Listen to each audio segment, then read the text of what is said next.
Today we're talking about some big changes that are coming to our elections thanks to COVID-19 and the changes Dawn is making it possible for us to have a safe election despite the pandemic. And just at this point, I want to acknowledge, I think behind a mask, I see Councilmember Richard Maloney here. Thank you for being here. This year, most of us will change how we vote and where we vote. But let's remember, why we vote has not changed. Voting is one of the most important things we do. In recent days, many people have marched in our streets to bring change. And another way to make change is through voting. We have that right as citizens of the United States. And these changes in our primary election mean that in order to vote, there are several important steps to take and several important dates to keep in mind. Perhaps the biggest change involves this. This is my personal ballot, Mr. Clerk. I ordered it online and verified who I am, and it was sent to me in the mail. So I will vote using this tool. And this primary, just about all of us will vote by mail with one of these absentee ballots. And you'll need to order the ballot, but it's not difficult at all. So I'll ask Dawn to remind everyone about what each of us need to do in order to vote this year. So Dawn Blevins, our Fayette County Clerk. Thank you.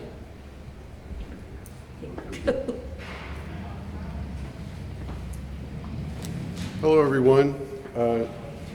New times demand new solutions, and the situation we've been going through in Kentucky and worldwide for that matter with the COVID-19 crisis requires changes in lots of ways for us. One of those ways is with our election process.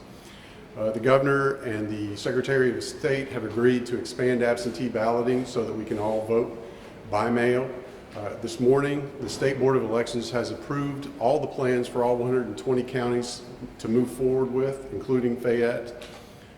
I'm about to reveal that plan to everyone, but I want to let you know that it is approved by the State Board at this point.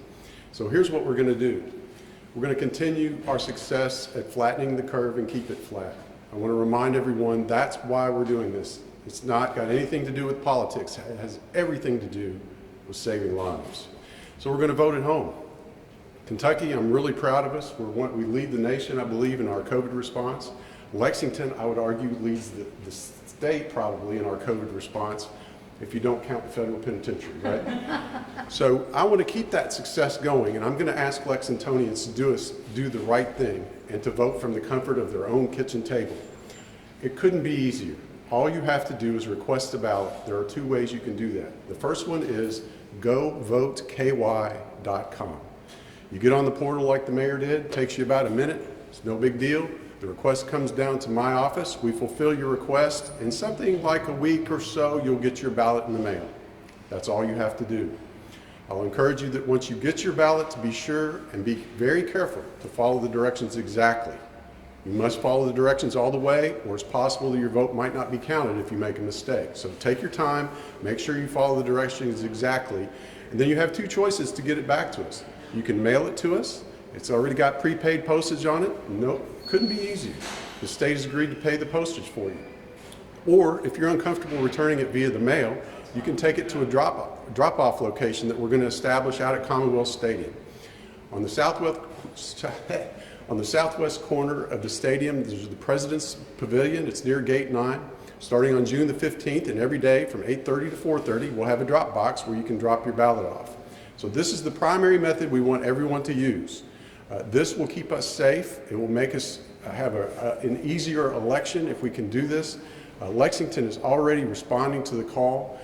Many of you have already requested your ballots. As of this morning, I had 46,000 ballot requests already. 46,000. That's outstanding.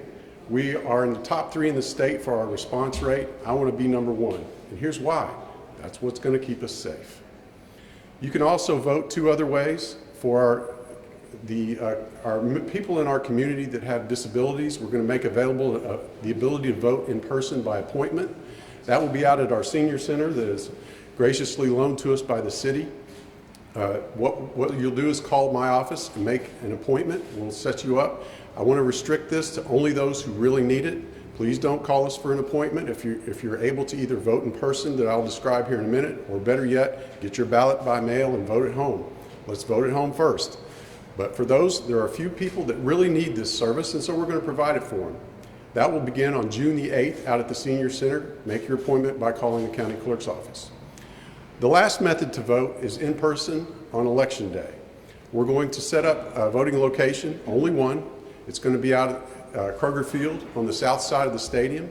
We're going to set up two lines. There will be signage to guide you. You park in the blue lot, walk into inside the interior of the stadium. We're going to try to serpentine lines so that if we do have lines that day, they're able to remain socially distanced as well as under the cover of the roof of the stadium.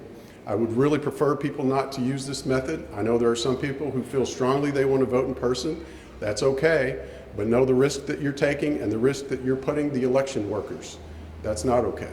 So I would really prefer everyone to vote by mail. Vote at home. It's the easiest way to do it. I believe I've covered all the major components, so I'll take questions at this point. Or at the end. Or at the end. I'm sorry. I've just been scolded by the maid. Here, I'll get up. Thank you, maid. It's the nurse in me. Oh my goodness. I do want to thank Don Blevins. And I also want to thank CAO Sally Hamilton. This has been a great partnership to do this together and be sure we're ready for our citizens to vote. So just a final reminder, as Don mentioned, the city is so happy to be your partner in this and to support you with the changes we need to have a safe election. And so together with Dawn, we've put together a great web page that will answer any questions citizens might have. It's www.lexingtonky.gov/vote. And so now it is time for us to take questions. So thank you all so much. What questions do you have for myself or our county clerk or CAO Hamilton? How will results work? Oh, that's a Don Blevins question. So results will be very unlike what we're used to. As you know, normally on election night, results trickle in. It's kind of exciting. It's usually over by 8 or 9 o'clock. That is not going to happen. We spoke with our colleagues in Colorado that have been doing vote by mail for over a decade now. They warned us that after their 12 years of doing this, they now have it down to 25% of ballots returning that final week. Well, you can see the response rate we're already seeing. If I get that many ballots the final week, we're not going to be able to do it on election day. That's not going to happen. In addition, some of the ballots will still be counted as long as they're postmarked by June 23rd. And that means that we could still have ballots trickling in after election day. I posed this question to the Colorado colleagues and said, well, what happened the first year you did it? And they said, expect 40% of your ballots to come back. I'm planning for 100,000 ballots.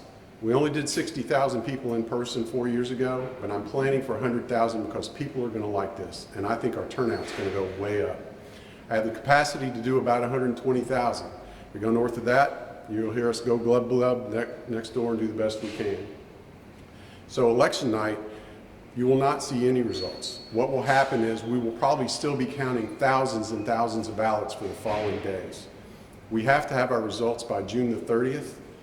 So I'm planning to count ballots probably every day, including Saturday and Sunday before June the 30th, which is a Tuesday, and we'll probably report our results on Tuesday. Other questions? So Don, the math, I always like math, but we know that you know that I love it. So you may have twice as many people voting, more than twice through this method. Correct. The question was, are we anticipating twice as many people voting in the last election? The answer to that is yes. The state board has advised county clerks to prepare for a total turnout of about 50%. We don't think it's going to be that high. However, that's our planning limit. So we're planning big in case it goes that big, and then if it's smaller, we'll be able to handle the volume. That's for total ballots. In Fayette County, that's roughly 120,000 votes. If I get all of those back at the end, that's not catastrophic, but it's going to be difficult to count them all. What changes are being made to protect poll workers?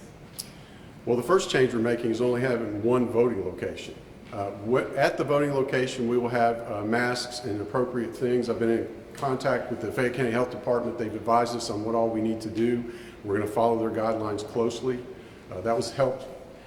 Some of the staff that CAO Hamilton has loaned me has helped me take care of those kinds of things. But we'll have hand sanitizer. We're going to have masks. We'll be cleaning the voting booths occasionally, doing what we can to socially distance the voters. Hopefully voters that do come that day will wear their own masks, and we'll all be okay. Are there other questions? Have you heard about any people having any difficulty getting a ballot? I have not heard anybody having difficulty getting a ballot. What I am seeing and hearing are county clerks, particularly the smaller counties, are overwhelmed. Our offices mostly are closed to the public because we can't afford to lose staff for a 2-week quarantine. If that happened, it would be catastrophic. From here on through June the 30th, it would be catastrophic for any county. So we're all being very, very careful. That said, our staff still has to do their normal jobs because that's how our fee income is how we make our payroll. So it's been very difficult, particularly for the smaller counties, to juggle their workforce, to both do their normal jobs, but also apply some of their workforce to the problem, to the election problem. In my office, we're running, just for example, motor vehicle work about 2 days a week, and we're able to keep up with that level of effort. The other 3 days, all my motor vehicle personnel are helping with this election process. In fact, today they're stuffing envelopes to send out to voters. I don't know that I gave you an update on numbers. We've had 46,000 requests, but I'm behind about 21,000 to mail out, and every day several thousand more come in. So it's kind of like treading water. So how many do you have in so far? We've had 46,000 requests. We had, at the start of today, we still needed to do 21,000 to mail out, which means we mailed out, what, 25,000 already. Did you get some back in too? Oh, yeah. No, that's a great question. Sue asked how many we're getting in. Up until today, it's been a trickle. Today, under normal circumstances, we get about 3 to 5 buckets of mail for vehicle renewals and the like. Today, we got 28 buckets of mail. I don't know how many thousand ballots yet. We haven't counted them, but it was a bunch. So it has begun. People have started using it. Other questions? Well, I know mine will, I'll be filling mine out and sending it to you. It'll be in a bucket soon. Thank you all so much.